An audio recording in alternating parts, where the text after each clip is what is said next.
বিভিন্ন দল ছেড়ে তৃণমূলে যোগদান 10টি পরিবার। মঙ্গলবার হলদিবাড়ি ব্লকের দক্ষিণ বড় হলদিবাড়ি গ্রাম পঞ্চায়েতের অধীন 149 নম্বর বুথের বুথ সম্মেলন অনুষ্ঠিত হয়। সেখানে বিভিন্ন দল ছেড়ে তৃণমূলে যোগদান করেন 10টি পরিবার বলে দাবি তৃণমূলের নেতৃত্বদের। এই দিন তাদের হাতে দলীয় পতাকা তুলে দেন মেখলিগঞ্জের বিধায়ক পরেশচন্দ্র অধিকারী।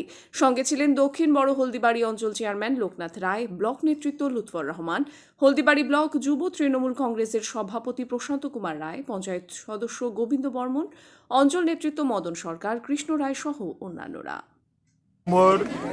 দক্ষিণ বড় হলদিবাড়ির বুথের 10টি পরিবার, তারা বিজেপি, কংগ্রেস এবং অন্যান্য দল থেকে তারা আজ এসওসি থেকেও আসে, তারা আজ সদল বলে তৃণমূল কংগ্রেসে যোগদান করলেন।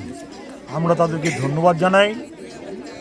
যে সময় 2026-এর নির্বাচন দোরগোড়ায়, ঠিক সেই সময় তারা বিভিন্ন দল থেকে, বিজেপি এবং অন্যান্য দল থেকে বিধিশ্রদ্ধ হয়ে 10টি পরিবার তারা যোগদান করলেন।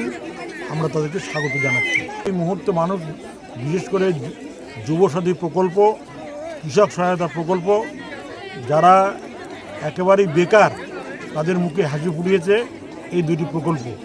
কারণ যুবক ভরে তারা দিশাহারা হয়েছিল যে আমরা কী হবে আমাদের আগামী দিন। 5 বছর তারা এই প্রকল্পের সুবিধারা পাবেন, যে তারা খুশি।